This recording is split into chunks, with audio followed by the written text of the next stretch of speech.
Single mom fainted at a party. Woke up in a stranger arms. Not knowing he was a feared mafia boss. Music too loud. Lights too bright. And my stomach far too empty. Each pulse of the bass struck my chest like a second heartbeat, vibrating through my ribs as I wove among strangers wrapped in tailored suits and shimmering evening gowns. The ballroom glittered with overwhelming splendor. Crystal chandeliers suspended in air, scattering light into hundreds of trembling shards across the marble floor, turning everyone into figures who looked as if they had stepped out of some distant dream. Everyone sparkled. Except me. I did not belong here. I felt like a faded shadow drifting among giants, pretending I was not a 38-year-old art teacher, 2 months behind on rent, newly divorced, living temporarily in a worn apartment in Queens. The only reason I stood in this place was Jenna, my closest friend from college, now an event photographer. She had begged me to come as her assistant for this charity gala thrown by Manhattan's ultra-wealthy art patrons. Just hold the reflector and smile like you are getting paid a fortune, she had whispered with a wink before disappearing into the sea of bodies. Camera swinging from her neck. The black dress borrowed from her closet clung to my thin frame in loose and awkward places. I had lost weight again. The cheap champagne handed to the staff made my head swim. And it made sense, since all I had eaten all day was half a granola bar. My vision blurred as I leaned against a marble column, struggling to keep the world steady. And that was when I saw him. He did not move like the others. While the crowd shifted like a restless tide, he cut through it with the precision of a blade. Decisive and quiet and impossible to ignore. 3 men in black followed close behind, eyes sweeping the room with constant vigilance. His suit was not flashy like the tech moguls or the titans of Wall Street, but the fabric seemed to swallow the light instead of reflecting it, creating an impression that defied explanation. When he turned his head, I caught the sharp angle of his face. A clean jawline. A straight nose. Dark hair clipped close at the sides and longer at the top. Not a classical beauty, but the kind of presence that commanded attention without effort. Something ancient inside me whispered danger. I tried to look away, but it was already too late. His gaze locked onto mine from across the room, and for a heartbeat. The rest of the world softened and blurred. A faint smile flickered across his lips, swift as lightning, and vanished. I felt exposed, as though he could see straight through skin and bone to the frantic truths I kept buried. Someone bumped me from behind, champagne spilling across the borrowed dress, the sour scent rising. I muttered apologies, dabbing frantically with a napkin, heat blooming in my cheeks. When I lifted my eyes again, he was gone. Claire, there you are. Jenna appeared suddenly at my side, her camera catching glimmers of light. I need you upstairs on the second-floor balcony. They want a wide shot of the whole ballroom. I nodded, grateful for something tangible to focus on. We followed the sweeping staircase to the upper level, where the music softened into a distant echo, finding a narrow service door that opened to a small overlook above the crowd. Jenna pressed the reflector into my hands. Hold this, and do not drop it. It costs more than your student loans. Her joke pulled a thin laugh from me. I stumbled into position, fingers trembling from hunger and fatigue. Below, the celebration spun in circles of money and power I would never understand. Lights, music, hunger, and pressure crashed over me like waves. Dark specks danced at the edge of my vision. I need to sit down, I murmured, but the words were swallowed by music. The specks spread, melting together into a thick darkness. The last sensations were the reflector slipping from my grasp, Jenna shouting my name, and the dizzy feeling of my body folding into empty air. Then everything vanished. If you've listened this far and felt even the faintest tug at your heart, then I ask you just for a moment to pause and help me with something small, yet deeply meaningful. Please take a second to subscribe to the channel, hit the like button, and share this video so that these heartfelt stories can reach more people who need them. Dear Single Mom is a YouTube channel created for those who cherish raw emotion, who find beauty in ordinary stories told with depth and truth. Where are you watching from? Leave a comment below with your location so we'll know where this story has found you. Whether you're in New York or Saigon, in a small town or at the heart of a bustling city, every comment, every share, is a quiet but powerful way you help someone out there see a reflection of themselves in stories like this. Thank you for being here. And now, let's continue with the next chapter of this unexpected journey. I woke in a place that was utterly unfamiliar. Not to the harsh glare of ballroom lights, nor the cold bite of marble beneath me, but to the gentle embrace of leather and the warm scent of wood and amber. The first thing I felt was the presence of arms around me, solid and warm.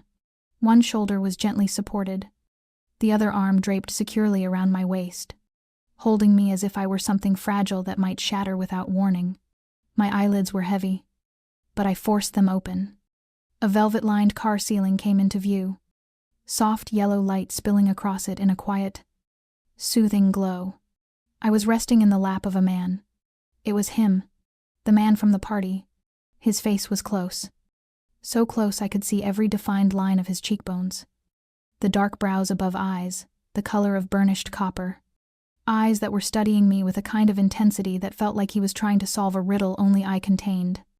"Don't move," he said, his voice deeper than I expected.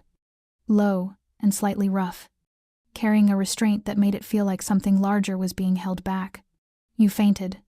Instinctively, I tried to sit up, but pain sparked through my skull, and my body sagged beneath the effort. "You hit your head when you fell. We're on the way to a medical center. Not a public hospital. A private place," I stammered, panic rising at the thought of what that might cost. "I can't go. I don't have insurance." "It's taken care of," he interrupted, his eyes steady on mine. "Everything has been arranged." "Who do you think I am?" I asked, the words falling from my mouth foolish and frail, a reflection of my entire condition. "You're Claire Thompson," he said, calmly and without hesitation. "You teach art at a public school in Queens. You live with your best friend, Jenna Carter. You attended art school in New Jersey." I stared at him, stunned. He knew. He knew about me. Fear began to take root in my chest, spreading with each breath. Who are you?" He stayed silent for a moment before answering. "Michael Reyes," he said at last. No handshake. No title. No explanation. And when I heard the name, I froze. Reyes. A name I'd seen in investigative articles, heard whispered in corridors, spoken in low tones during late-night news broadcasts. The Reyes family held quiet power over much of New York's hidden world real estate. Restaurant Empire. Art's foundations, but behind the polished facade were rumors. Countless ones. None ever proven. I was in a car with a man people said could make someone disappear without a trace. "Don't be afraid," he said, his voice still calm, as if reading the panic swelling behind my eyes. "Jenna is in the car behind us. She wanted to come with you. But there wasn't enough space with my security team." I swallowed hard, trying to compose myself. "Please take me home. I'm fine. It was just low blood sugar." I lied, though my pale face and cracked lips betrayed me. He didn't insist I stay. But he didn't remove his arm either. It rested there around me, like Wyatt barrier against my escape. "You hit your head. You need to be checked." I began to breathe faster. "Please, I can't afford this. It's all covered," he said again. "We're here." The car eased to a stop in front of a quiet glass building, discreet and without signage. Michael stepped out and helped me, his hand firm at my waist like a gentle clasp I couldn't pull free from. "You don't have to push yourself," he said as I tried to walk on my own. "Just lean on me." I did as he said, because at that moment I had no strength to do anything else. But one question kept echoing through my mind, repeating like footsteps in a dark hallway. Why does he care? I was no one, just a woman who didn't belong, who fainted from hunger in a room full of excess. But those eyes, those hands, the way he looked at me as if I mattered, as if I meant something, I couldn't stop the question from rising again and again. What had he seen in me, and whose world had I just fallen into? I woke once more, this time in a room that bore no trace of darkness or motion, only a quiet stillness. The light here was gentle, like a winter morning, washing softly over pale gray drapes and a white pillow beneath my head that felt as soft as down. The room was silent, touched with the scent of cedar and a faint sweetness, like warm cinnamon drifting through the air. It took several seconds for memory to settle back into place. The gala, the music, the dizziness. That man, Michael Reyes. I pushed myself upright, though my body still felt hollow and unsteady. Pain throbbed behind my temples as though someone were tapping there with the flat side of a hammer. The door opened, and a middle-aged woman in a white coat stepped inside, her manner both professional and gently cautious. She held a clipboard and offered me a small nod when she saw I was awake. "Miss Thompson," she said in a soft voice, "I am Dr. Alvarez. You fainted due to low blood sugar, and you have a small bruise at the back of your head, but there are no signs of a fracture. We have given you fluids and run a few tests to rule out other complications. Everything looks good." I opened my mouth to ask about cost, but she spoke again before I could form the words. "All arrangements have been taken care of. Mr. Reyes made it very clear that you should not worry about anything." I sank back against the bed, relieved and yet unsettled by the strange weight of being cared for without understanding why. A young nurse entered with a glass of water and a single multivitamin. "Please drink this," she murmured. "It will help you recover more quickly." I wrapped my hand around the glass, my fingers still trembling with residual weakness. I was not used to being treated like someone who mattered. I was not used to the presence of someone like Michael Reyes. Dr. Alvarez checked a few monitors, then told me I could leave whenever I felt ready. As she reached the door, she paused and glanced back, her hesitation almost imperceptible. "He is waiting outside." She did not have to say his name. I had never had anyone wait for me before. I had never been someone worth waiting for. I stepped into the hallway, the warm wood beneath my bare feet, my heart stumbling in my chest. Michael stood at the far end near a tall pane of glass, hands in his pockets, the soft light from the wall sconces tracing the line of his brow and the straight bridge of his nose. When he saw me, he turned. His expression was calm, almost casual, as though escorting a stranger to a private medical facility in the middle of the night was simply part of the rhythm of his life. "How are you feeling?" he asked. "Better," I answered, unable to meet his eyes. "Thank you. For everything. For—" I did not know how to finish that sentence. He nodded and motioned toward a long bench against the wall. I sat, leaving a careful stretch of space between us. "Why are you doing this?" I asked. "I am a stranger." He did not speak right away. When he did, it was quiet. "You were standing among them, but you did not belong to them." "I am the same." I looked at him, truly looked. For the first time, there was something in his gaze that felt like being seen, not in the way people appraise or possess, but as though he were searching for something inside me that even I had forgotten. "You are an artist," he said suddenly. The question caught me off guard. "How do you know?" "I have looked through the profiles of several art teachers," he replied as if that explained everything. "And I saw paint under your nails." A faint laugh slipped out, surprising me. "Yes, I used to be a painter. Now I only paint when time allows." He nodded, as though he had already expected that answer. "I collect art. I would like to see your work." The offer made my body go still. "Why?" I whispered, truly wanting to understand. "Because I think your work might say something you have not yet found the courage to speak aloud." His answer left me quiet for a long time. Somewhere deep inside, something small shifted, so slight I might have missed it if I were not so tired. So raw, so close to breaking. "You do not need to decide today," he said as he rose and offered me his hand. "But if you agree, I will come, not out of pity, but because I believe I will find something of value in your world." I placed my hand in his, not because I trusted him, but because for the first time in my life, I wanted to know whether someone might truly be seeing me at last. 3 days had passed since that night, since I collapsed in the middle of a glittering ballroom, woke in the arms of a stranger, and gave a promise I wasn't sure I had the strength to keep. In those 3 days, I convinced myself that maybe Michael would forget, that someone like him, a man wrapped in power and responsibility, wouldn't spare another thought for an ordinary art teacher living in a forgotten corner of Queens. But on the morning of the 4th day, a thick envelope appeared on my doorstep. No return address, Just my name, written in clear, deliberate script, Claire Thompson. I sat down slowly and opened it, my heart beating out of rhythm. Inside was a single cream-colored card, plain, unadorned, with no flourish or excess. Only one line, written in slanted black ink, asterisk, I still want to see your paintings. If you're willing, I'll come by tomorrow afternoon. Michael. No exclamation point. To no demand. Just a quiet reminder. But for me, it landed like a current of electricity down my spine. I folded the card, holding it far longer than necessary, unsure why something so simple had left my thoughts tangled like threads in a storm. Jenna was the first to know. When I told her, she looked at me like I'd walked out of a film. Are you serious? You're going to let someone like Michael Reyes into our shabby little apartment? I shrugged. I don't know. He's not what I thought. Not what the papers say. Jenna was silent. Then she placed her hand gently on my shoulder. Then we'll get ready.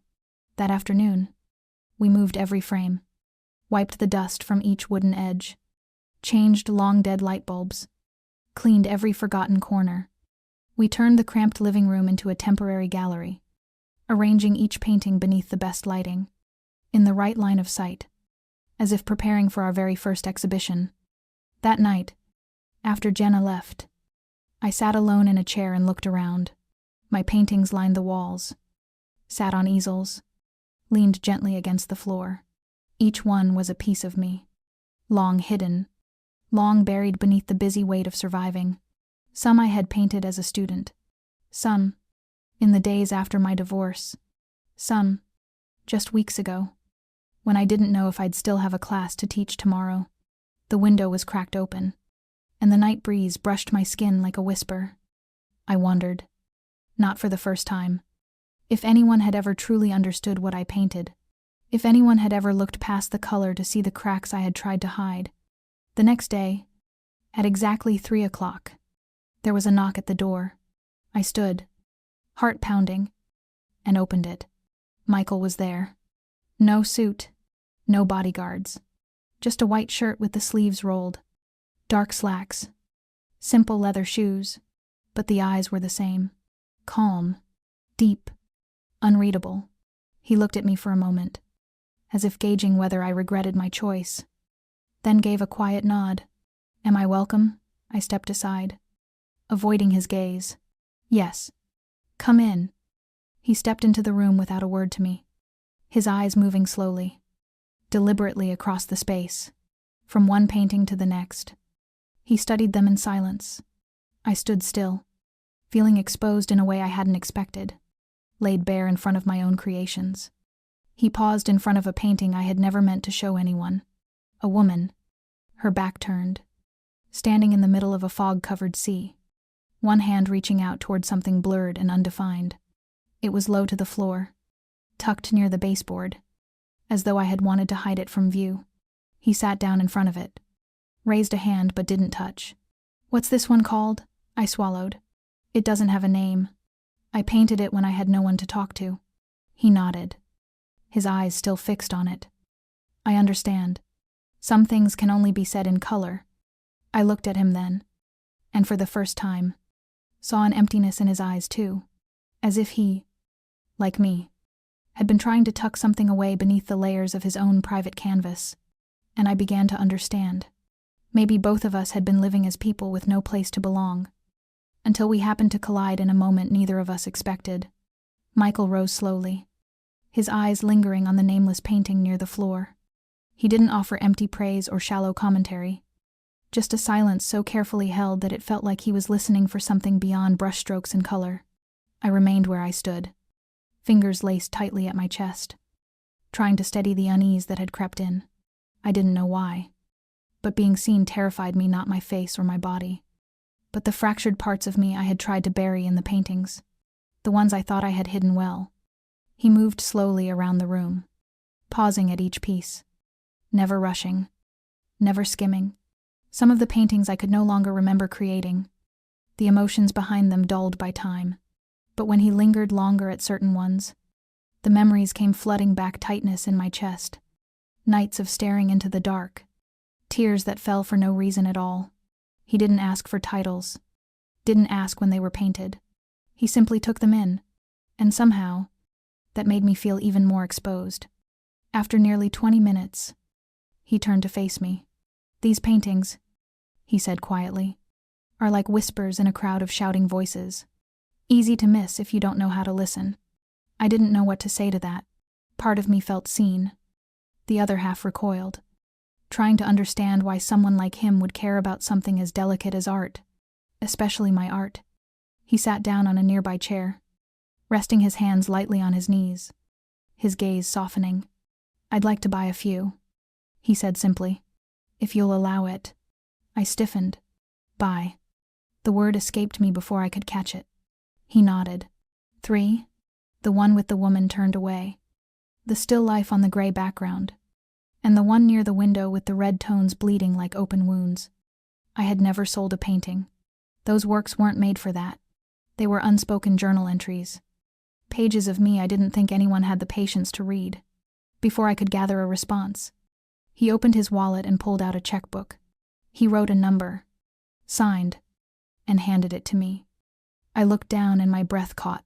It was more than I had ever seen written in ink. "I can't accept this," I said. "It's too much. I can't let you pay out of pity."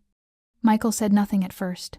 Then his gaze shifted, the warmth replaced by something sharp and cold, like a blade glinting beneath calm water. "I don't pity you, Claire. I'm buying them because they have value, and I don't need anyone's permission to decide what speaks to me." His voice wasn't loud, but it cut clean through the room. I realized I had crossed a line. I looked back at the check still trembling in my hand. Heart pounding. That money could clear my remaining college debt, refill my studio supplies, and carry me through many quiet, rent-paid months. But more than that, it was the first true acknowledgement that what I created might matter, that it might mean something to someone. I nodded slowly, unable to speak. Michael returned his wallet to his jacket and looked at me for a long moment. That stare sent a chill down my spine. It was the kind of look that pierced through surface pleasantries and scraped against whatever you thought you had safely locked away. I didn't know what he saw in me, but I felt unmistakably examined by a gaze that couldn't be lied to. When he stood, I walked him to the door. Before stepping outside, he paused and reached into his coat, pulling out a cream-colored business card edged in silver. There was only one line on it: Michael Reyes. No fax, no email, just a single cell number. "If you ever need anything, call this, direct." I took it, my palm suddenly damp.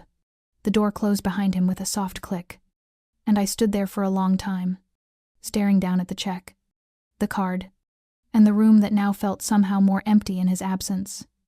I moved to the window and pushed aside the curtain. A black car was slowly rolling down the block.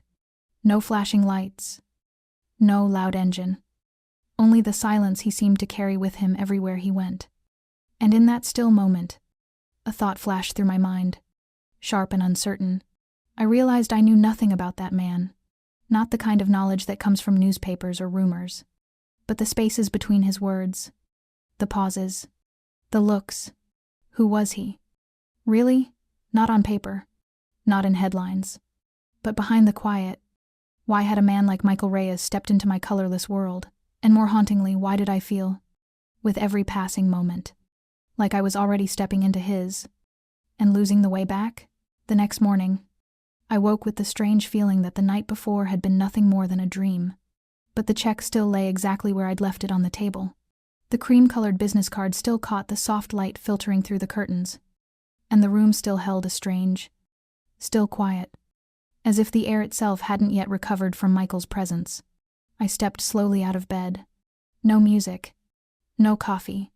I just lowered myself to the floor, settling in among the half-finished canvases, my fingers gently brushing the edges of wooden frames and dried strokes of paint. I wondered if it had really happened, if I had truly sold 3 paintings to a man I had only known for less than a week, a man I couldn't understand, and yet couldn't stop feeling drawn toward. Jenna returned that afternoon. She froze when she saw me sitting amid tubes of paint and stacks of canvas. I didn't say a word. I just held up the check. She stepped closer, took it from my hand, her eyes widening as she read the amount. Then she looked at me as if I had just won the lottery. "You actually took it?" I nodded. "Do you think maybe you should look into this more?" Jenna's voice was soft, like she was afraid to break something delicate in the room. "I don't think he did this out of pure kindness." "I don't think so either," I whispered. "But I don't think he did it out of pity. Or with some hidden motive. I don't know why he chose me." Jenna didn't argue. Instead, she started helping me put the room back together. We rearranged the remaining paintings, straightened frames, replaced a burned-out bulb in the corner. In just a few hours, our narrow little living room became a quiet gallery. Simple but warm. The paintings now glowed in a new kind of order. Brighter. Clearer. I stood in the center of it all. And for the first time, it felt like I was seeing myself reflected across different moments in time. And for once, I didn't feel ashamed of the fractures, of the blank spaces. Instead, I saw them as necessary parts of a whole. That night, after Jenna went to bed, I stayed behind in the room. I turned on the small lamp in the corner, its light falling gently on the painting of the woman with her back turned, the one Michael had chosen.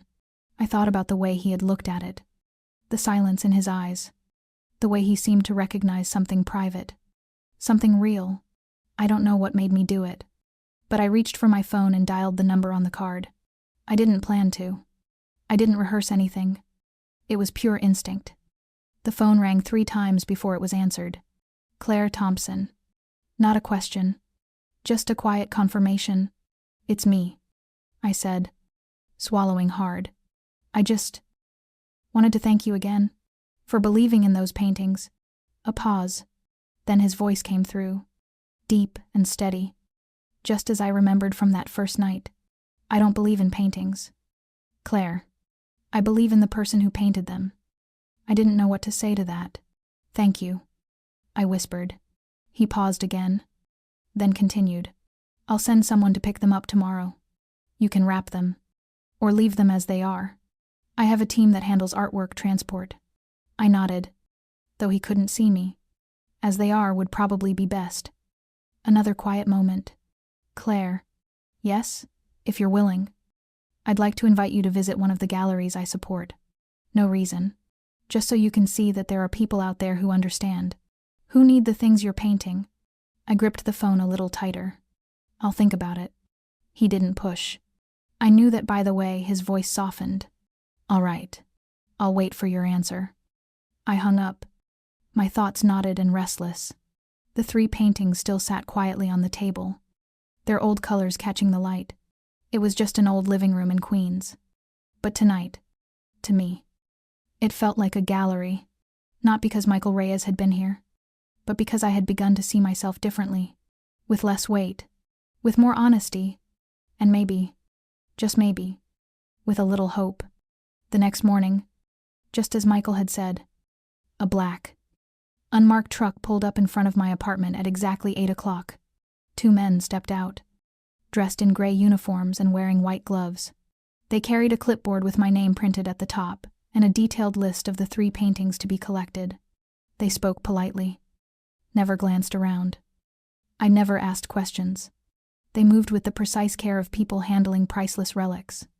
Jenna stood just behind me, arms crossed, watching intently before whispering, "They're treating your paintings more delicately than I treated my wedding bouquet." I didn't know whether to laugh or feel unnerved. My heart thudded as I watched them place each painting into its own wooden crate, padded with soft cloth, labeled, and sealed with specialized tools. Before leaving, one of them handed me a signed receipt and a small handwritten note. "The solo exhibition will take place in 6 weeks. Michael invites you to view the space in advance, if you'd like." I stared at the paper, fingers trembling slightly. 6 weeks. A solo exhibition. I had never considered such a thing. I had never dared to. That afternoon, a call came in. A soft-spoken woman with a calm, professional tone introduced herself as Michael's personal assistant. She offered to arrange a meeting at the main office of the Reyes Foundation, explaining that Michael wished to discuss the possibility of a long-term collaboration if I was open to it. I sat frozen for several seconds after the call ended. Long-term collaboration. The words echoed in my mind like a bell struck against glass, shattering slowly, flooding everything with fragments. No one had ever offered me something like that. I was just a woman who painted in a cramped room between life's demands and a job that could barely sustain my dream.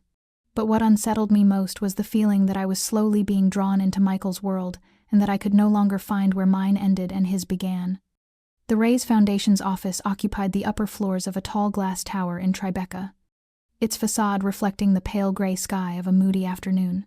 When I arrived, a receptionist smiled, called the private elevator, and sent me up to the 14th floor. The doors opened into a quiet space with minimalist decor, refined and clean. The walls adorned with contemporary art I had only seen in magazines or exhibition books. Michael was waiting in a conference room with glass walls that opened onto a panoramic view of the city. He wore a deep navy suit, a slate gray tie, not a thread out of place. When he saw me, he stood and smiled. "Thank you for coming." I sat down, steadying my breath. I had no idea what to expect. He began with a sentence I almost couldn't believe was real. "I'd like to propose acquiring the rights to all of your unpublished work for inclusion in the Foundation's permanent collection." I stared at him. "All of it?" He nodded. "On the condition that you retain full creative freedom and aren't bound by output. I just want to ensure your work has the space and care it deserves to exist." I went quiet.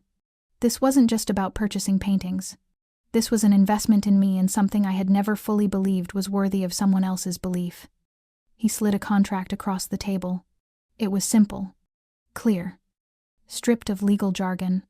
Every clause was designed to protect the artist. I flipped through the pages, still struggling to grasp the reality of what I was holding. I didn't sign. I needed time. He understood. No pressure. Only one final sentence as I rose to leave. "Claire, I don't invest in the work. I invest in the one who made it." That sentence followed me the entire way home. It wasn't flattery. It was trust. And to me, that was worth more than any contract. But somewhere deep inside, a quiet uncertainty remained. What does he truly see in me? Or is he playing a game far more intricate than I'm clever enough to understand? It took me 3 days to think. Not about the contract, but about Michael. About the way he looked at my paintings. About the way he said he wasn't buying the work, but investing in the person behind it. And more than anything, about the one truth I hadn't dared to face since the beginning of all this, whether this was truly a transaction, or if something else had already begun to take root between the conversations. The silences. The long, breathless pauses that seemed to say more than words ever could. I'm not a dreamer. Life has taught me to be practical, to step back when things feel too good, to protect myself by keeping one foot out the door. But with Michael, those lines blurred. He was too private for me to fully understand, too powerful for me to dismiss, and too kind for me to push away. On the 4th day, I returned to the Reyes Foundation. The contract was still there, tucked neatly in its thick envelope, with a pen placed beside it as if it had been waiting. But I didn't sign it right away. I needed to talk. I needed to ask why. Why all of this? Why me? Michael was standing by the window, his gaze on the autumn sky as it began to fade into its gray. Muted tones. When I entered, he didn't turn immediately. He just spoke, his voice soft. "I thought you might not come," I replied. "I thought the same, but I came because I need to know more. About you, about why it's me." He turned then, and his face held no clear expression. Not surprise, not defense, just the kind of stillness that told me he had been expecting this moment. "How much truth do you want?" he asked. "Enough to know if I'm stepping into something dangerous," I answered without hesitation. He gave a faint smile. "Not dangerous. If you know what you're doing." "I don't know if I do." "Then let it begin as something simple. A professional collaboration." He rested his hand lightly on the contract, sliding it gently toward me. "And if it becomes something more, let's not rush to name it. Not everything needs to be defined at the start." I looked at the paper in front of me, then up at him. A part of me wanted to walk away, but another part, the part that had gone starved for understanding, for recognition, for belief wanted to move forward. I picked up the pen, wrote my name, signed. The moment the pen touched the paper, I knew something had shifted, not just in my career, but in how I saw myself, in my willingness to open the door, even just a crack, to someone stepping into a world I had long kept locked. Michael stood, took the contract, slid it back into the envelope.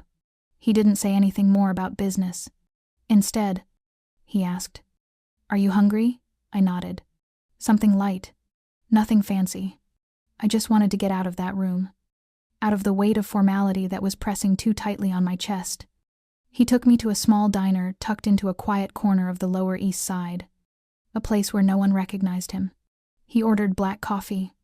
I ordered an egg sandwich and butternut squash soup. We ate mostly in silence. But it wasn't uncomfortable.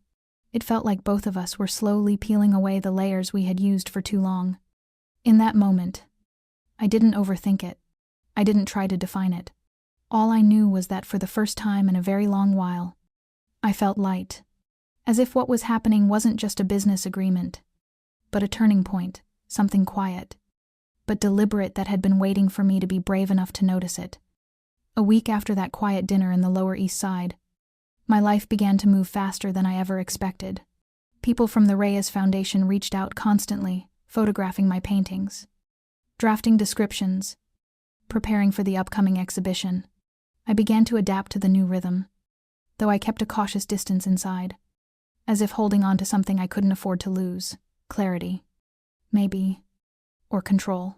Michael, for his part, seemed to vanish entirely. No messages, no calls, no signs that he remained interested in anything beyond the work. Part of me felt relieved. Another part, smaller but sharper, quietly deflated. That morning, rain tapped steadily against the windows. I was finishing the last sip of my coffee when the doorbell rang. I wasn't expecting anyone, so I opened the door with a flicker of hesitation. A woman stood there. She looked to be in her mid-30s, tall, with sleek black hair tied back, dressed in a beige coat and carrying a deep wine-colored handbag. Her eyes were sharp and unreadable. "You're Claire Thompson, correct?" I nodded. "I'm Isabel Reyes. I'm here on behalf of the family." A chill traced its way down my spine, not because of the name Reyes, but because of the way she said "on behalf of the family," as if I'd accidentally stepped into a world I was never meant to enter. "Please, come in," I said after a long pause. We sat across from each other in the living room. Isabel's gaze moved through the space, pausing briefly on the unfinished canvases scattered about. She didn't bother to hide her judgment, though she wasn't rude. "I've heard about you," she said, "but I wanted to hear it from you. How did you meet Michael?" I told her, plainly, honestly. No embellishment, no avoidance. There didn't seem to be much use in hiding the truth from someone like her. When I finished, she was silent for a long time, then pressed her fingers together, elbows on her knees. "Do you know who my brother is?" The question made me pause. He mentioned a little. I've guessed a few things from the way he moves through the world, and the things left unsaid. Isabel gave a small nod, as if accepting that answer. "Michael isn't a simple man. He carries the name of our father, one of the most respected and feared figures in the Latin American community in New York. Reyes means something, and Michael is the only one of our generation who was chosen to carry that weight." I didn't know what to say. The air in the room thickened. Isabel looked at me directly. "We've watched him from a distance for years. Family, advisors, people you'd rather never meet. But since he met you, he's changed his patterns. Skipped key meetings, canceled strategic relationships. People are concerned." I sat up straighter. "You think I'm a threat?" She shook her head. "I think you're an unknown. And in our world, we don't like the unpredictable." I exhaled, a dozen emotions pulling in opposite directions. I didn't know what world Michael belonged to. Not really. I only knew he had seen something in me that I hadn't yet found in myself. And now I didn't know if that was a gift or a curse. "I didn't come here to threaten you," Isabel said slowly. "I only want you to understand that stepping into his life means stepping into something more complicated than anything you've known. Everything comes with a price." She stood, smoothing the sleeve of her coat. "And I came to make sure that if this goes further, you'll understand what you're walking into." She walked out without another word, as if the conversation had never happened. The room suddenly felt smaller, heavier, as if her presence had rearranged something in the air. The rain kept falling, steady and cold. I stayed there for a long time, unsettled by a single, quiet question I couldn't answer. Is this feeling real? Or am I just a convenient variable in a world where everything is measured, weighed, and calculated? Am I strong enough to go forward? Or should I walk away now before the cost is more than the last piece I have left? The gallery evening unfolded on a chilly Thursday night in early October. Inside a vast, elegant art space nestled in Chelsea, the room was bathed in soft, umber light, the gentle sound of a cello rising from a far corner where a lone musician stood, still and focused. Along the white walls hung the paintings I had once created in sleepless nights, fragments of my soul I had kept hidden, now exposed under the quiet gaze of hundreds of strangers who drifted past, paused, and moved on. I stood near the entrance, dressed in a simple black dress, hair swept up, the bare line of my neck betraying a subtle, nervous tremble. Jenna held my hand and whispered, "You did it." I nodded, though I wasn't sure I truly believed it. I had imagined this moment so many times, and just as many times I had dismissed it as something that would never come. And yet here it was amid the clink of glasses and the hushed murmur of admiration from people I didn't know. I stood there still, unsure how to receive the strange sensation of being seen. The paintings bore my name, now arranged in quiet dignity against walls that caught the light just right, as if memories had been reframed in reverence. The room steadily filled. Critics I had only known from magazines arrived, potential buyers, other artists, even a few old friends I never expected to see again. But I still hadn't seen him. Michael, the man who had started all of this, the one who pulled me out of the shadows when I had made peace with staying in the margins. I had thought he might come early, the way he once stepped into my apartment without warning. But now, amid the warmth and well wishes, he was still absent. My eyes kept searching without permission, scanning every space between conversations, every quiet pocket of the room, and then I felt it, not a sound, not a word, but a subtle shift in the air, and there he was. Michael entered from the far end of the gallery, his charcoal gray coat catching the light in soft folds. The collar turned just enough to lend him that quiet, composed austerity. He wasn't alone. Behind him walked Isabel. She wore a deep sapphire dress, fitted and sharp, her gaze just as unreadable as the day we met. For a moment, all sound around me faded. Our eyes met, and in that instant, despite Isabel's presence beside him, I knew he was here for me. He walked slowly, stopping in front of the untitled painting he had purchased before the one with the woman standing with her back turned, lost in a fog. He said nothing. He didn't touch the frame. He simply looked, just like he had the first time. Isabel approached next, her smile polite but her eyes still measuring. "A successful showing," she said. I nodded, trying to steady the flutter inside me. "Thank you for coming." She gave a slight nod and moved on, leaving behind a trace of expensive perfume and the unmistakable sense that this visit was not purely out of courtesy. Michael came toward me after, unhurried, unobtrusive. He stood beside me. We both looked at the same painting, letting the silence do what it did best: settle. "Hold. Reveal," I whispered. "I thought you weren't coming," he answered softly. "I said I would always show up for the important moments." We stood there a long while, without speaking. The hum of the room faded behind us, and for a few minutes, his presence was all I needed to make the noise disappear.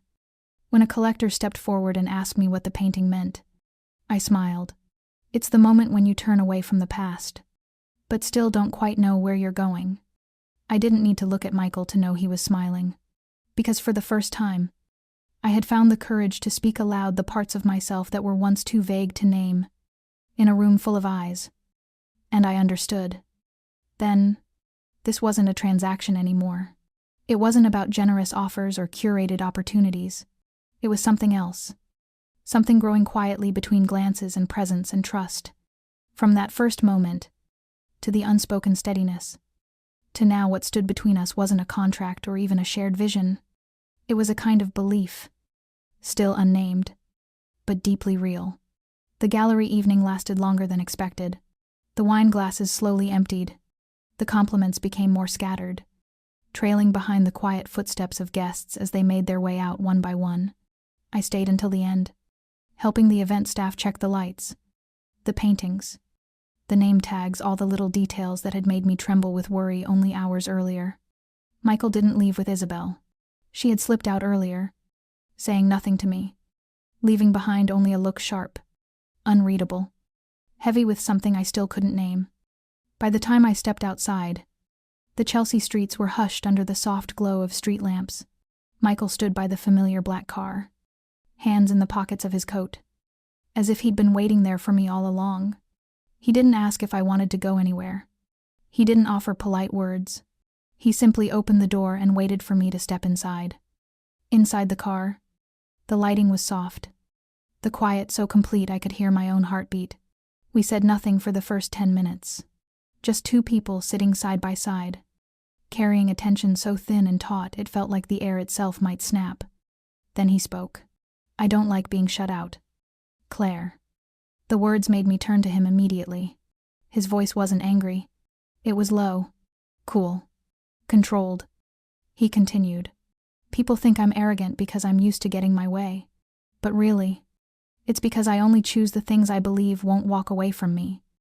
I didn't know how to respond. Did I do something that made you feel shut out? Michael was quiet for a moment, then nodded. Not with words, but with the space you put between us every time we get close. You go silent when I call. You look at me like I'm being studied, not trusted. And tonight, even in that room filled with people there for you, you didn't let me near. I turned my face away, trying to hide the tightness rising in my chest. I'm not used to someone wanting to be in my life without asking something in return. I've stood on my own for a long time. Michael didn't answer right away, but his voice was lower now. Closer, cutting deeper. "I don't want you to change for me, but I need to know if I step toward you. Will you take a step back?" His question felt like a mirror, and in it, I saw myself every crack, every wound, every fear I had carefully disguised as independence. I hadn't even formed a response when the car came to a stop. It wasn't outside my building. It was in front of an old red brick walk-up on a quiet street in the west side of Manhattan. Michael stepped out first and opened the door on my side. "Come with me. Just for a moment." He spoke like a man unaccustomed to being refused but who was trying to learn patience. I followed him up 3 flights of stairs. The apartment was small, the furniture dark-toned and worn in places. Not luxurious but warm. On every wall hung paintings. Not mine. Others. Older works. Newer ones. Some torn at the edges. Some still waiting for a frame. This is the only place I keep the things that are mine. Not my family's. Not my legacy. Just mine. I stood in the center of the room, overwhelmed by the intimacy he had just allowed me to see. And I realized this was no longer a story about a patron and an artist, or a man giving and a woman receiving. This was 2 people, each wearing a mask, trying to shed them one layer at a time. He stepped closer. "Claire," he whispered, "I'm not good at waiting, but if you need time, I won't walk away. I'll stand right here, waiting for you to come toward me." I looked at him, and for the first time since we met, I didn't see Michael Reyes, the name whispered across this city with reverence and fear. I saw a man with eyes that were far too honest for the power he held, a man trying not to be hurt by one more silence. And I knew if I stayed silent just a second longer, I'd lose something bigger than anything I'd ever had. But just as I opened my mouth to speak, his phone rang. He looked at the screen, hesitated, then took a step back. "I'm sorry," he said. "I have to take this." I nodded, keeping my breath steady. He stepped out, leaving me alone in that apartment, surrounded by the traces of the man I had only just begun to see. And I knew, from this moment forward, nothing would be simple again. The room was wrapped in the soft, hazy glow of a lamp tucked into the corner of the bookshelf. casting a gentle light that made everything feel suspended somewhere between dream and waking. I sank into the fabric-covered chair near the window, eyes drifting across the paintings on the wall, as if they might offer some answer for what had just taken place. A few moments later, Michael returned. The phone call was over. His face quieter now, thoughtful, but not rushed. He walked slowly toward me, sat in the chair opposite, and without a word, handed me a cup of hot tea. The scent of mint curled into the air, soft and calming.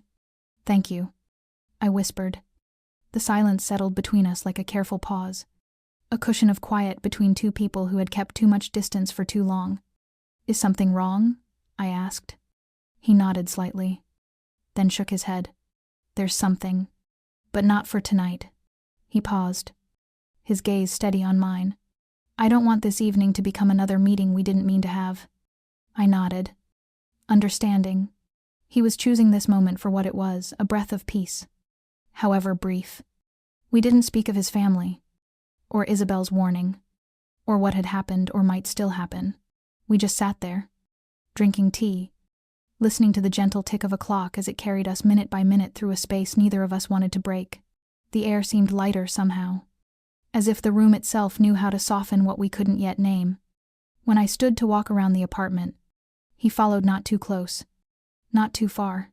I stopped in front of an abstract painting filled with deep reds, blues, and pale grays, all layered and intersecting like open wounds stitched over each other. "Who painted this?" I asked. "An old friend," he said. "Someone who once believed he'd never be worth keeping." I stared at the canvas, wondering if that was his way of talking about himself. I smiled faintly. "Did you keep it because it's beautiful? Or because you couldn't throw it away?" Michael stood beside me, still watching the painting, because it looked like me at a time when I didn't know how to hold myself together. I turned toward him, and for the first time, I saw the fragility in the man so often mistaken for untouchable. He wasn't as strong as people believed, and I wasn't as guarded as he might have thought. I said, barely above a whisper, "You're not as strong as they think, and I'm not as cold as you assumed." He turned toward me, and his hand found my wrist lightly. Not to hold me, not to pull me back, just a soft touch, as if to ask, "Are you ready to stop running?" I didn't answer, but I didn't pull away. We sat on the sofa by the window, where the city's streetlights spilled through sheer curtains. I leaned my head against his shoulder, and he rested his hand over mine. No promises were spoken, no confessions, no deals, just presence, quiet, assuming, close enough to remind me I wasn't alone. And maybe, for two people carrying too much history, that was the gentlest way to begin. We talked about small things. He told me about his morning coffee rituals, how he still listened to old vinyl records on Sunday evenings. I told him about the neighbor's cat who often climbed onto my balcony and fell asleep on my chair. We laughed, softly laughter that didn't demand attention, but healed something tired inside me. Near midnight, I stood to leave. Michael didn't ask me to stay. He just walked me to the door, placed a coat over my shoulders like it was something he'd always known how to do. "Thank you," I said, "for tonight." He didn't answer, just smiled, that kind of smile that wasn't exactly happiness, but enough to carry with me into the night. That night, I didn't dream, but I didn't feel empty either. In the stillness, I could sense something beginning to take shape, quietly, without urgency, without promises. Just two people, once lost, slowly finding each other in the silence neither of them needed to fill. I don't remember exactly when I fell asleep, only that when I opened my eyes, morning light had slipped through the curtains, casting pale gold shadows across the ceiling and the cool wooden floor. I was still in the clothes from last night, one leg draped over the edge of the bed, one hand gently resting on the coat Michael had draped around my shoulders when he walked me home. His scent still lingered, warm wood and a trace of mint, and I closed my eyes again for just a moment, as if I could hold on to the echo of a dream already fading.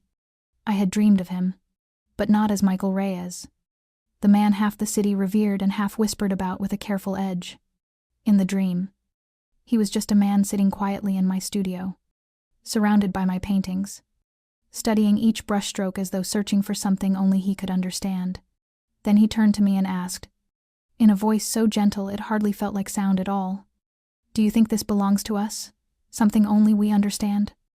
I didn't answer, but in the dream, I reached for his hand and whispered one word. Ours. Not mine. Not his. But something that lived only in the space between two people who didn't quite belong to anyone, but somehow found each other anyway. When I got out of bed, the dream clung to me not clearly, not completely, but enough to unsettle the stillness in my chest. I made coffee, sat at my work table, but didn't pick up a brush.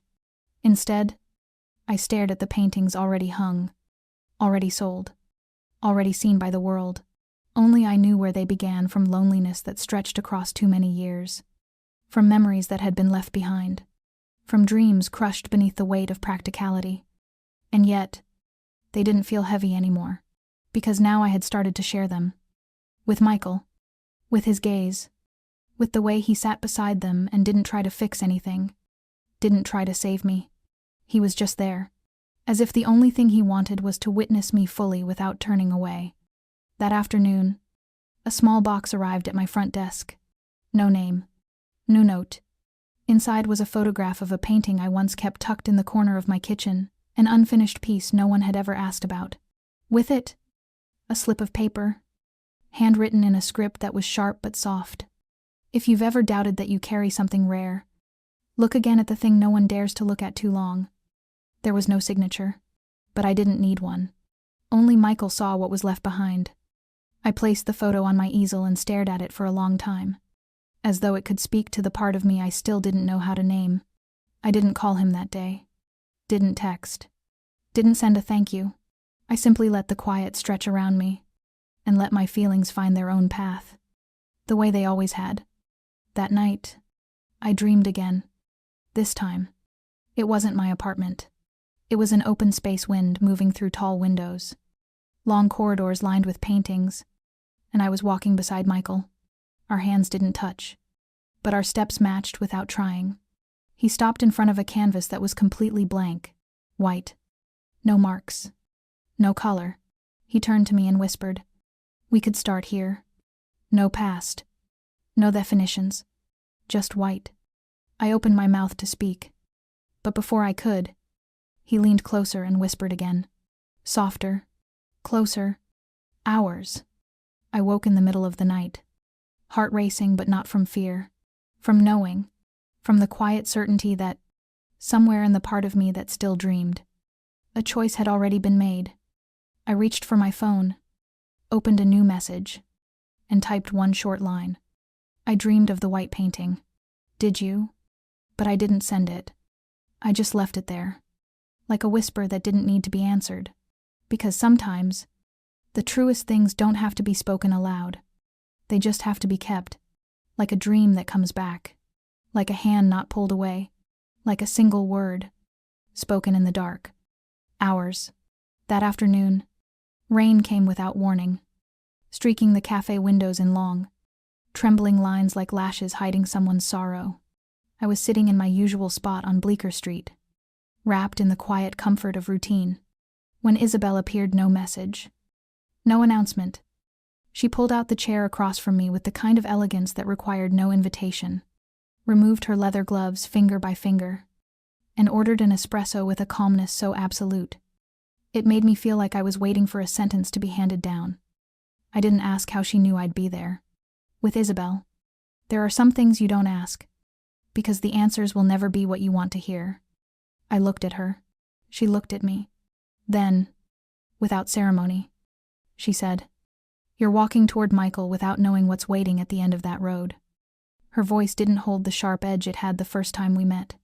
It was colder now, deeper, like it had been pulled from an old disappointment, carefully folded and tucked away for years. I didn't know how to respond. Part of me understood this wasn't a warning meant to stop me. This was someone speaking from experience, from something they had already survived. He doesn't know how to keep someone safe. The words fell between us like a glass of wine tipped over.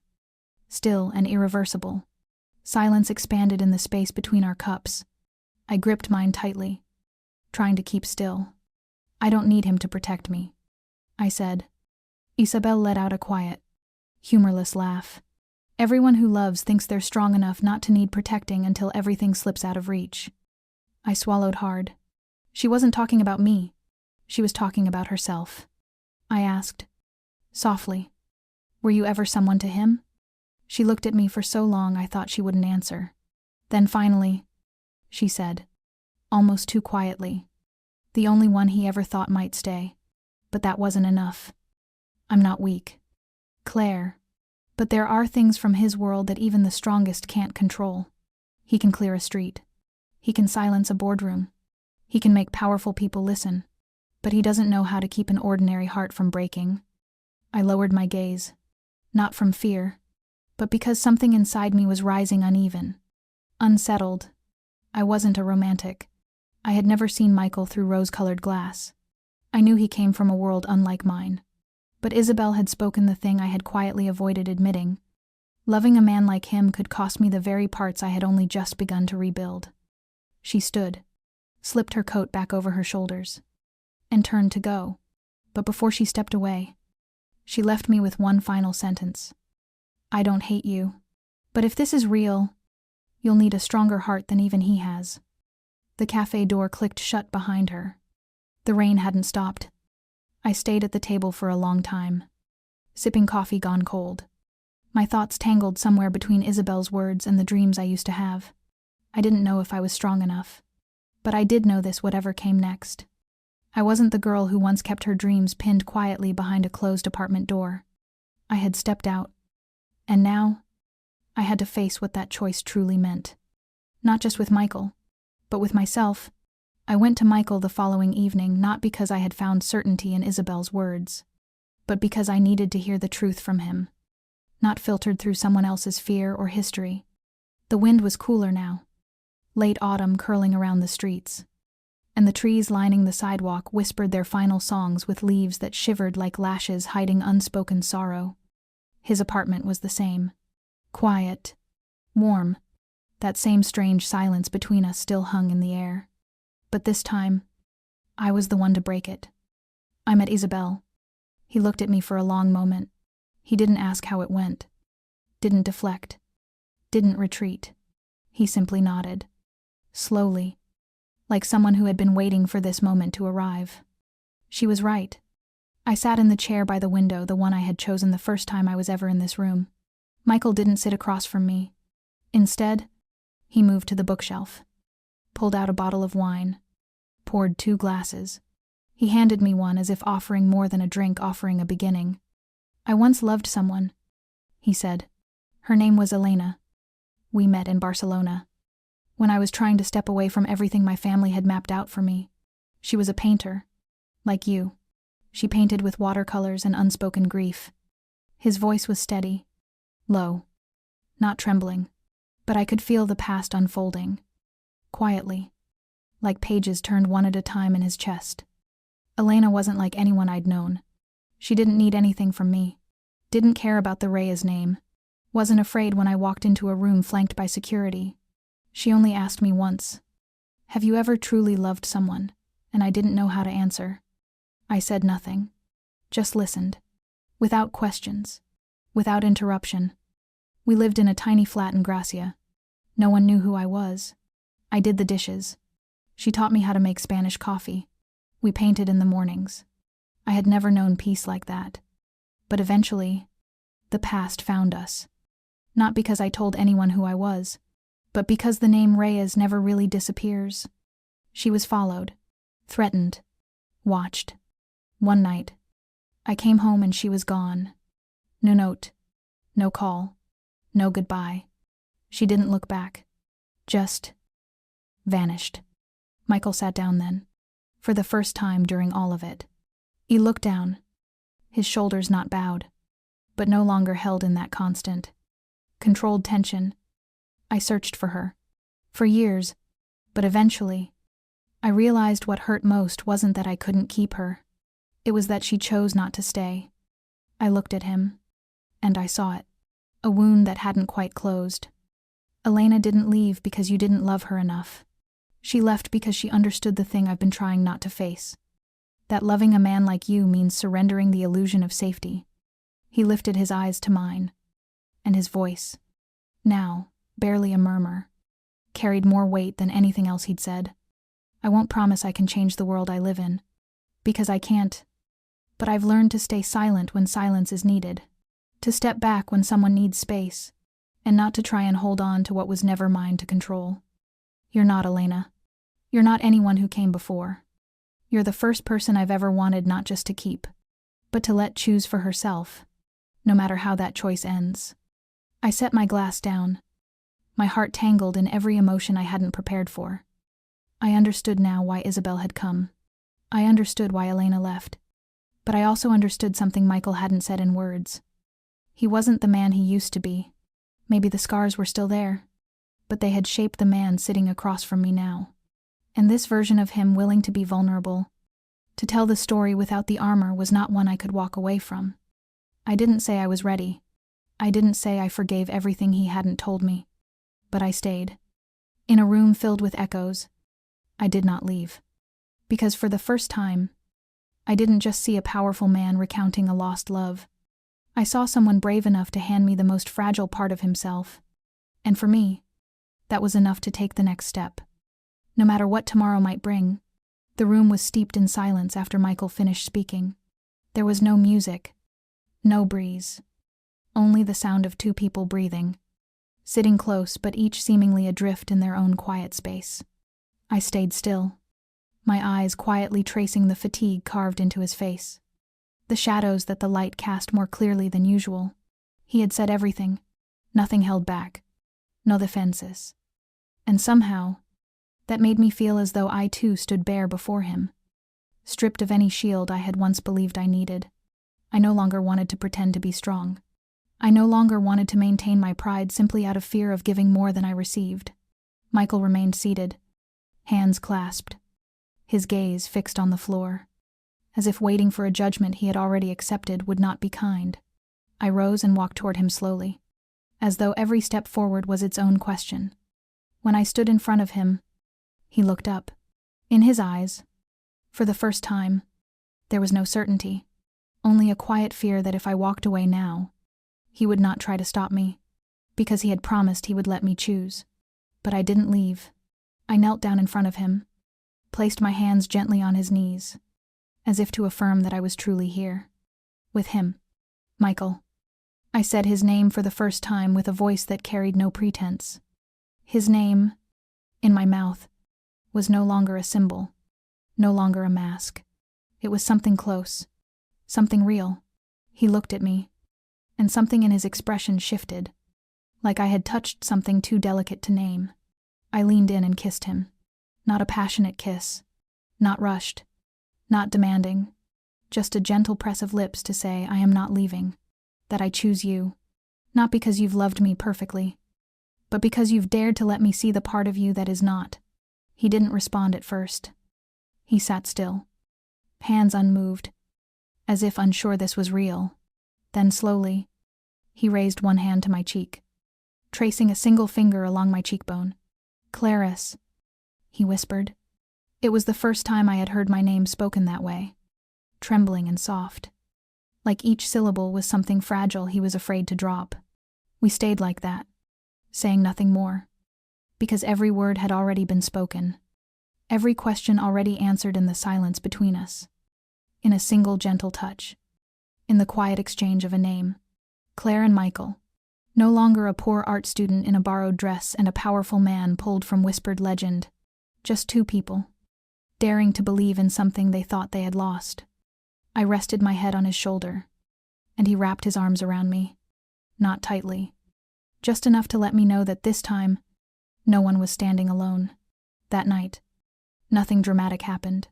No tears, no promises, just stillness. Two people who had once feared love, who had lost before, now choosing each other without needing to swear it aloud. We said each other's names, not to claim, but to remember, that in a world always in motion, there was once a moment when those two names stood side by side, and that was real. The next morning, New York awoke beneath an unusual light. It was not brilliant, not gloomy, but a soft veil of mist draped over every street, slowing everything down, softening the sharp edges of the city. I woke in Michael's arms, his hair still scented faintly of the pillow, the warmth of the night still lingering between us. So present I could no longer deny that. For the first time in a long while, I felt at peace. Not the kind of peace that comes from certainty, but the fragile kind, like a cool breeze drifting over land that has just weathered a storm. We didn't say much that morning. Michael made coffee. I sliced fruit, each movement unhurried, as though we were trying to hold on to every second of a day with no plans, no calendar, no expectations. He placed 2 cups of coffee on the table, his eyes meeting mine through the gentle fall of messy hair. "Claire send," he said, his voice low and warm like the early light pouring in through the windows. "Do you think it will be easier from here?" I set the knife down on the plate, looked at him, and shook my head gently. "No. But I think, this time, I'm not walking alone." He smiled then, a real smile, unarmored, unguarded, stripped of cynicism or hidden weight. We ate breakfast on the balcony, where the sound of distant traffic became little more than background music to the small stories we began to share with one another. Stories of childhood, of the time he broke his arm climbing a tree to escape a family party, of the year I lost my father and couldn't draw a single thing for 3 months. There was something deeply real in those confessions, as if our pasts were slowly unfolding and touching at their edges without drawing blood. In the afternoon, we walked through the West Village. No one recognized him, or perhaps they did, but had learned how to look at someone like Michael Reyes with silence. I held his hand without fear, even though the glances from strangers sometimes made me wonder if they knew who this man beside me truly was. But that day, I refused to care. We stopped at a small, aging bookstore. Michael picked up a volume of poetry. I chose a weathered, leather-bound sketchbook. At the counter, the store owner looked at him for a long moment before saying, "Some people walk in carrying something you can't quite name." And Michael just smiled. I looked at the man and softly replied, "Sometimes the things we can't name are the ones that stay with us the longest." We left the bookstore just as the wind began to shift. The sun set more slowly than usual, casting streaks of burnt orange and deep red across the low rooftops, stretching long shadows across the sidewalk where we walked side by side.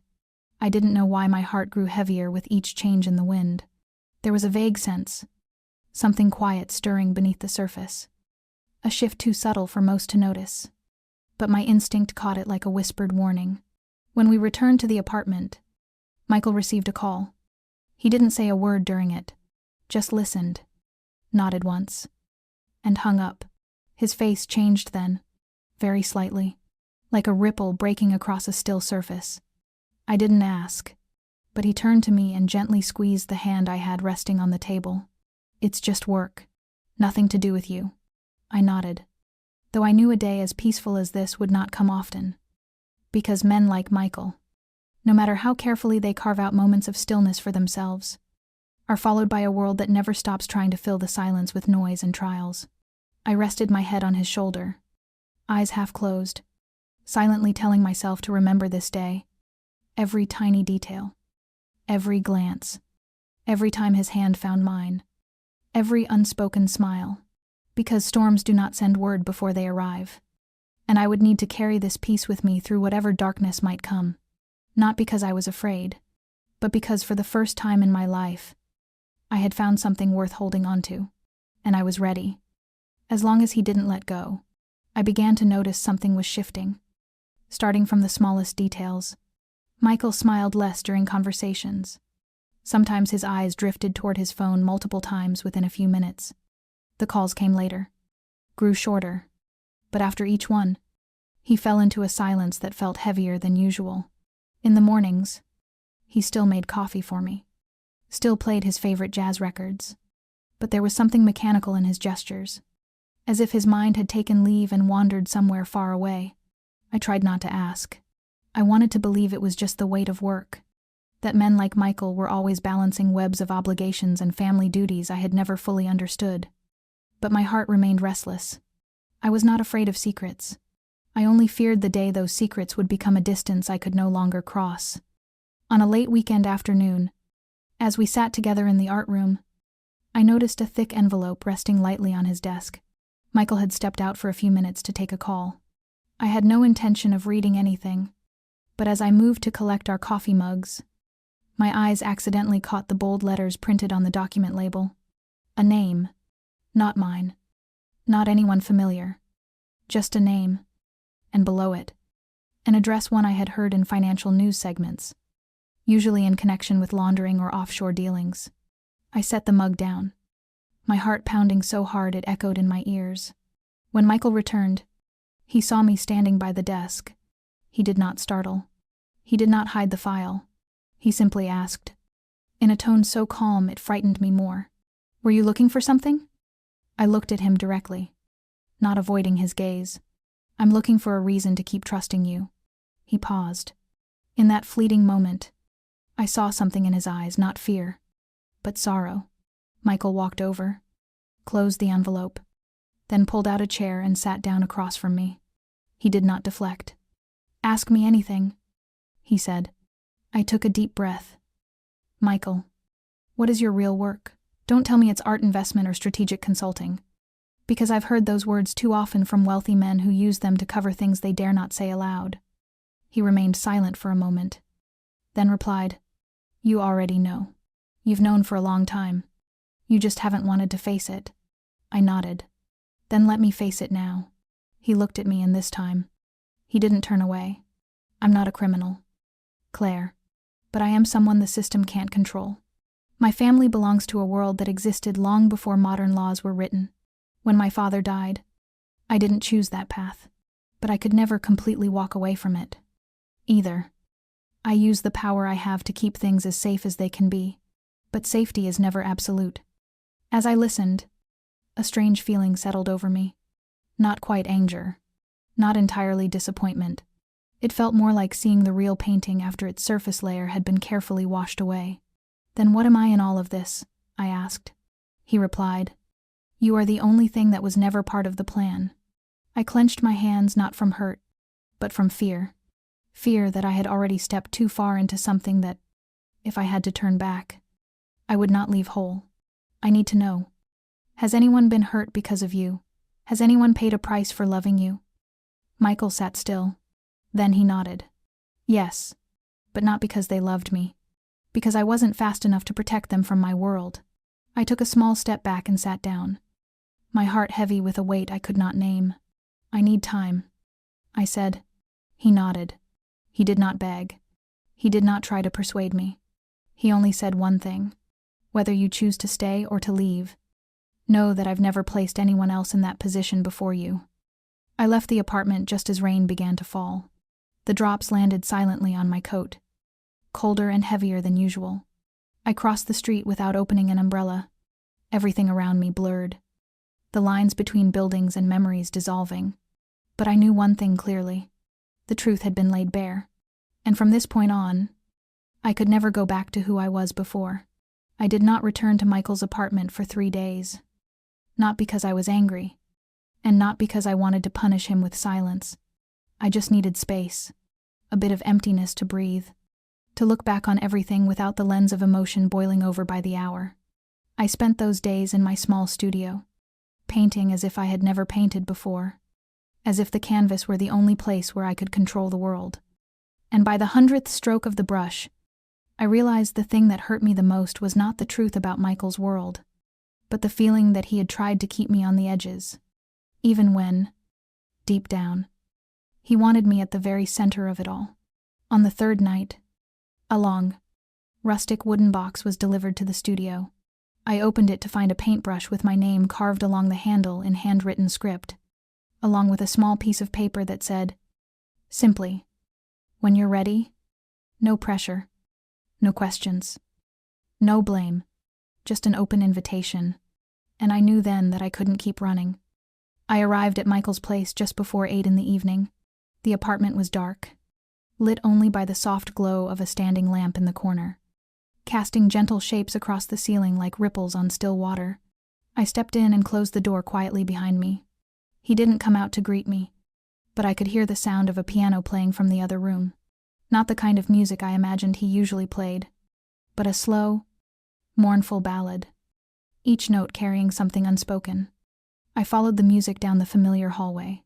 The door to the living room was wide open, and I froze.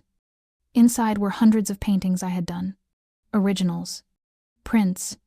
Even works I thought had been lost. They were hung, displayed, and arranged all around the space like a private exhibition made just for me. In the center of the room stood a small round table draped in white linen, with 2 glasses of red wine and a single flickering candle. Michael was at the piano. As his hands left the final keys, he turned and looked at me. He wore a white shirt, sleeves gently rolled, his wrist revealing the small scar I had once touched when he told me about Elena. He stepped toward me, saying nothing at first. He simply held out his hand. I didn't hesitate. I placed my hand in his. Michael led me to the center of the room, beneath a large crystal chandelier I had never noticed before. The light fell like strands of gold spinning softly through the air. He stood facing me, his gaze so deep I felt as though I might fall into it. "Claire," he began, his voice steady but catching slightly, as though something fragile lodged just behind his throat. "I don't know what it means to love someone the right way. I've hurt people I loved because I believed keeping a distance would protect them. But you don't need protecting. You need trust. You need choice. You need to be beside me, not standing at the edge. And if anything has taught me how to let go of fear, it's you." He paused, took a breath, then knelt down. No ring, no grand gesture, just him, a man who once held an entire world of shadows inside, now looking up at me with the truest eyes I'd ever seen. "Please, choose me, not because I'm perfect, but because you know I will never let go." Through storm or light, I looked at him, at the room around us filled with my own work, where memories, dreams, and wounds were displayed as proof that I was no longer the invisible girl at that party. I was Claire, and I was being loved, not with pity, but with everything a man like Michael Reyes had to give. I knelt beside him, wrapped my arms around his neck, and whispered softly into his ear, "I don't know what tomorrow will bring, but if today is our choice, then I choose you." Beneath the chandelier, in a room filled with art and unspoken words, 2 people who had once feared love, who had once lost their way, now found each other not through perfection, but through something entirely true. And perhaps that is the most lasting foundation upon which to begin a promise. 1 year after that night beneath the chandelier, I find myself once again seated by the window of my small apartment in Brooklyn, watching the last autumn leaves drift gently to the ground like the breath of passing time. Beside me is a steaming cup of tea and the journal Michael gave me for my last birthday, where I've recorded everything that has changed since my life collided with his world. We did not become the perfect couple out of a fairy tale. We still argue, still hold on to our own spaces. And there are still nights when Michael comes home late from meetings I am never allowed to fully know about. But what is different now is that I am no longer afraid. I no longer feel out of place walking into lavish gatherings or hearing powerful names spoken with reverence, because I know that the reason I've stayed is not the power of Michael Reyes, but the gentleness he reserves only for me, a kind of gentleness the world has never seen in him. 3 months ago, I opened my first gallery in Soho. The debut exhibition was titled "When I Was Caught," not because Michael caught me at that party years ago, but because I was caught by the truth of my own feelings after years of living quietly and holding back. That title is my reminder that sometimes we need someone to hold us still when we are slowly disappearing into doubt and fear. Michael arrived late on opening night. He wore a dark suit, without bodyguards, without a luxury watch, carrying only a bouquet of white lilies and a rare smile. After everyone had left, he stood before the final painting, an abstract scene awash in deep brown and fading light in the far right corner. He asked me, "What is this?" I replied, "It's the place I almost never got out of." And he simply said, "Thank you for letting me stay inside that painting." My story with Michael is not a fairy tale, but it is proof that sometimes salvation doesn't come from someone perfect. It comes from the willingness to believe and to open your heart, even knowing it might break. Each of us has a piece of the past we wish we could run from, but if we never take another step forward, How will we ever know what might be waiting ahead? Through this story, I hope you feel that real love doesn't ask you to abandon who you are. It helps you find the person who makes you want to become your best self, day by day. How did today's story make you feel? Did it remind you of a moment from your own life? I invite you to share your thoughts, your reflections, or anything you resonated with most in the comments below. I truly hope to hear your story, because sometimes, simply putting it into words can lift a weight from your heart.